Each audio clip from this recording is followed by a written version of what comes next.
yogis, I'm Laura. Welcome to LauraGyoga. Today we're going to be talking about a different kind of yoga board. We're starting a teacher training at the studio where I teach, and I'm going to be doing the anatomy and physiology portion of that training.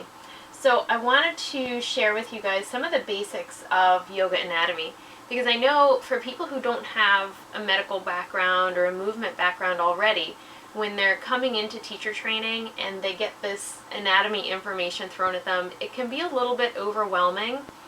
It can be a little bit off-putting. A lot of people kind of have an aversion to the anatomy side of understanding yoga and teaching yoga, but it's such an important component because this is literally the information that you need to connect with your body on this intellectual level. It gives you this whole other understanding of this package that you're in, and being able to have this language to do further research and to educate yourself even more about anatomical principles, about alignment, about physiology, all of those really great things that as you advance in your practice, you're going to be hungry for that information. And having a deep understanding of this, if you're a teacher or even if you're a student, is going to help you to teach your students a safer practice, to be more focused on anatomy and safety and alignment for injury prevention. Or I can almost guarantee you that every single person in your class has an injury. If they tell you about it or if they don't, if it's an injury that's bothering them now or if it's something that they had previously, either way, it's something that you want to have some basic knowledge about the structures that are affected and the movements that you want to be cautious with, or movements that you might want to avoid completely, or certain poses that you might want to avoid completely. But this is the foundation for moving in that direction of having a really safe and strongly based practice on what our body is made of and what it can do, what it's supposed to do. So the first thing that you want to do when you start to understand anatomy is you have to learn the language. There's all these different terms that are going to seem really foreign, and in the beginning it kind of seems like a foreign language, but this is the language of anatomy. And if you go and you want to read an article or some kind of scholarly text that talks about poses in a deep way, there's also a lot of different books that get really deep into the anatomy but can be super transformative to your practice. This is the language that you're going to see there, so you want to have some familiarity with it. The things that I want to start off with are the terms of reference, or how things are related to each other positionally in the body. And we start off from neutral. The first thing you want to know is what anatomical position is, because this is the position from which we describe the position of everything, muscles, bones, the location of different things in the body. So as you start to go down into the other layers, these terms are going to come back up again. But the anatomical position is standing with your feet hip distance apart, feet flat on the floor, weight is even, arms are down by your sides, spine is straight, head is up, and you have your arms, this is the important part, your hand is turned so that your palm faces forward. And what this does is it lines up the two bones in our forearm, the radius and the ulna, so that when we're looking at the skeleton straight ahead, we can see those bones really easily. If the palm turns in, they crisscross, and it just gets messier to understand where everything is located. So this anatomical position is ideal posture or neutral posture. And I like to think of that term, good posture. What is that? So good posture is the position in which the body functions best. And we usually think of posture as being something related to the neck, the spine, the shoulders, because we all have a tendency to hunch a lot of the time. So we think of good posture as, oh, I need to have my shoulders back and down. But it's really any position in the body, any shape in the body, we're trying to put our body in the position where it functions the best. So looking at these terms, we have terms that describe things in reference to one another. The body has all of these different structures, all of these different layers. And I'll start with the most obvious one, which is superficial. Our skin is the most superficial layer of the body. It's the outside of everything. So then deep to that, we have fascia, we have muscles, we have bone. But if you look at it from the outside moving in, there's layers. And we refer to things as either being superficial or deep. That becomes really important when you study the muscles, because the muscles are layered on top of each other. The referred pain that you might experience from an injury, the places you're going to have trigger points, the muscles that are accessible from the outside of the body are all going to depend if they are superficial muscles or if they're deep muscles. You can kind of think of a massage. If you get a light Swedish massage, you're working more the superficial structures. If you get a deep tissue where you're using heavier pressure and allowing the muscles greater time to release, you're working on some deeper structures there. Okay, so that's superficial and deep. Then the next one that I want to talk about is proximal and distal. Those two go together. You'll notice a lot of them are paired up. They're kind of opposites. So proximal and distal are usually used for describing the appendages, the arms, the legs, and it depends on how close it is to the center of the body or how far it is out to the side. So proximal would be closer toward the top. My shoulder is proximal to my elbow. My elbow is distal to my shoulder. So distal means farther down toward the end. My fingertips are the most distal area on my arm. Distal down toward the end, proximal up toward the top. This again comes in when you start going into some of the other layers of anatomy, and I'll give you the example of the wrist. So the wrist has two different rows of carpal bones, the wrist bones. There's two layers of them, or two rows of them. There's a proximal row and a distal row. So we start to learn which bones are in which, and it's important to know that distinction between the proximal row that's closer toward the top of the arm and the distal row, which is closer to the hand. So then moving up the little person here, we have the word cephal. So cephal means toward the head. Think of the condition of somebody having encephalitis. It's a condition of the brain. So cephal has to do with the head. The opposite end of that is caudal, and caudal means toward the tail. Most of the time you're going to see those two words used when you're talking about animals. So if you think about the way that like a dog is positioned, you could say toward the head is the cephal end and toward the tail is the caudal end. With people you don't hear that quite as much, but it's good to know that it's there. So let's go right around to the other side. There's superior, which means toward the top, and the opposite of that would be inferior, which is below. My head is superior to my shoulder. That one's pretty straightforward. Medial and lateral. Okay, so medial means toward the center line of the body, anything that's right along the center line, and then lateral is out to the sides. In yoga, a lot of times we'll talk about our breath initially from a medial reference point. We're talking about our breath being here and being here. So these are the spaces where you're going to feel the most movement initially. As you get more skilled at pranayama, we start to train people into a lateral breath where you're using what we call the intercostal muscles, the muscles in between your ribs, to create a change in circumference around your body.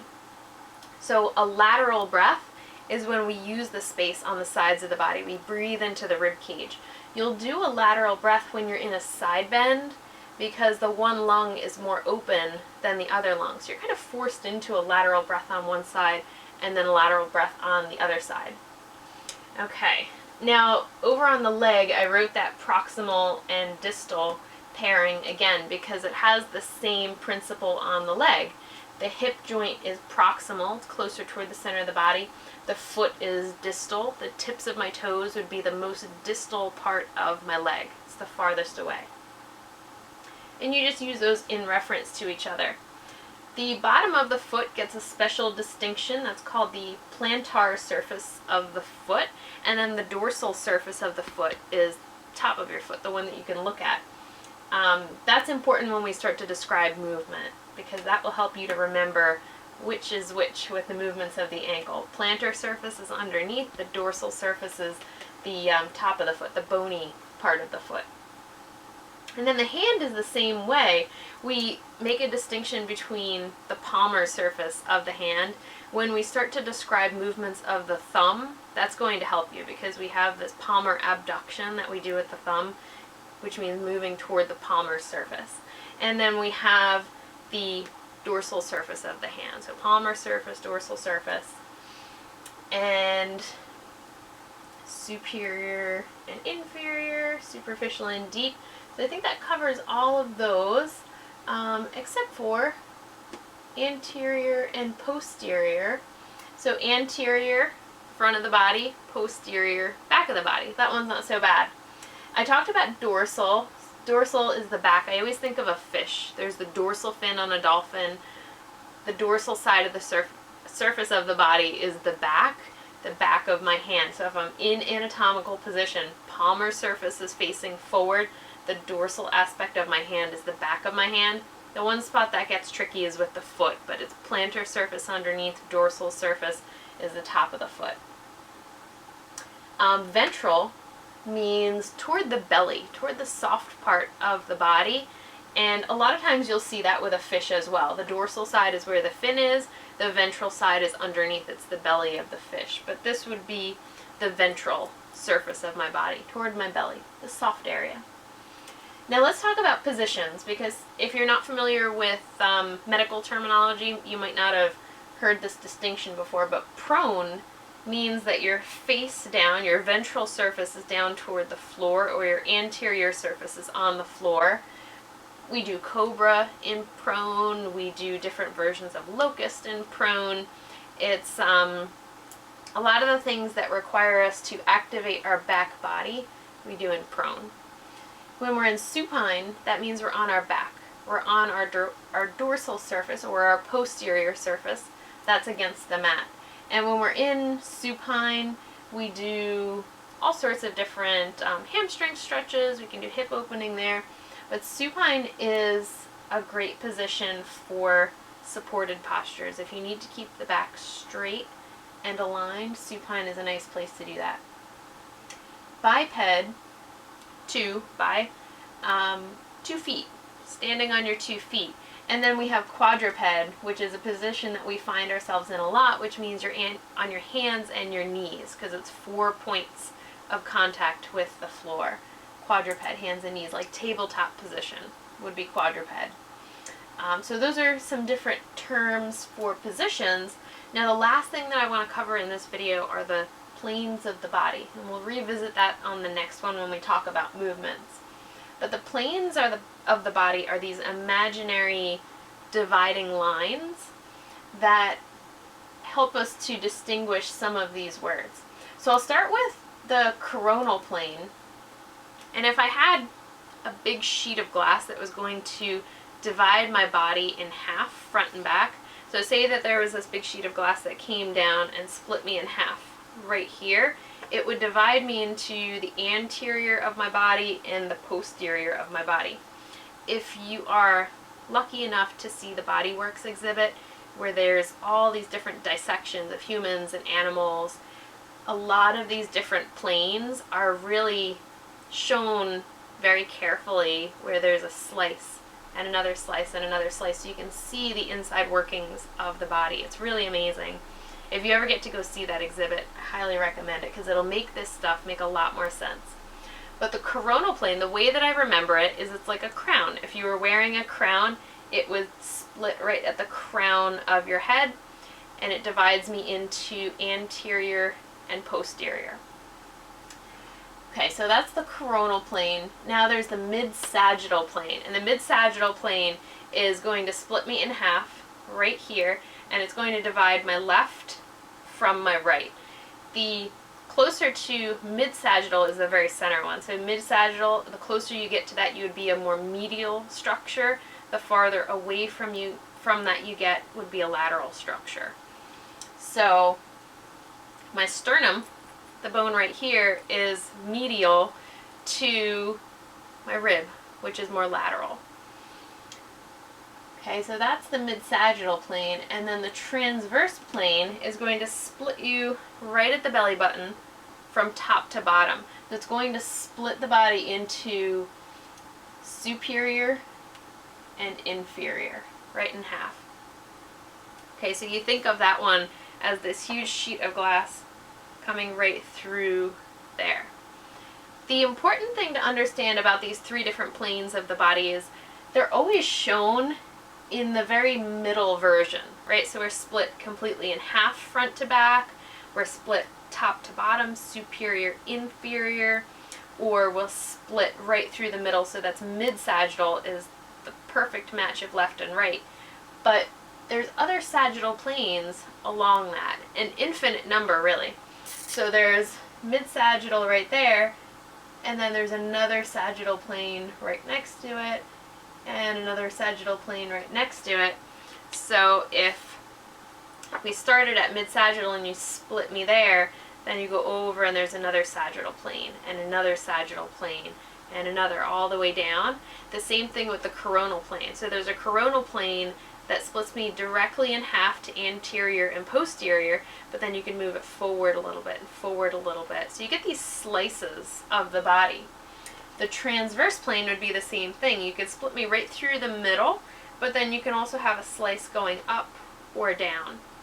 And where this becomes really relevant is when you have different imaging studies. If you get MRIs and things like that, it's going to tell you the view that you're looking at. It might be a transverse cut of a joint. The knee, for example, if you're trying to figure out if there's a tear somewhere, you might be looking at some transverse images of the knee. The other place that this is going to become important is when we start to talk about different movements. Each movement happens on a specific plane. Rotation happens on a transverse plane, because if you split my arm right here and then I start to rotate from side to side, that transverse plane would be moving around with it. Yeah, so you would be spinning it around like that, or from the trunk. If you were doing shoulder flexion and extension, instead of the mid-sagittal line being here, you would think of the mid-sagittal following the arm, and you're moving, well, it wouldn't be a mid-sagittal, it would just be a sagittal, but you would be moving on that sagittal plane. Okay, but we'll talk about that a little bit more in the next video to wrap that together with the movements. But to start off with, just get comfortable with that terminology, because when we start talking about muscles and bones and some other structures, those terms are going to come up, and you're going to want to know what they are without trying to flip back through your book to look them up. So, hope you'll stick around for the next few videos in the series to kind of gel all of that anatomy information together. Thank you for joining me. Namaste.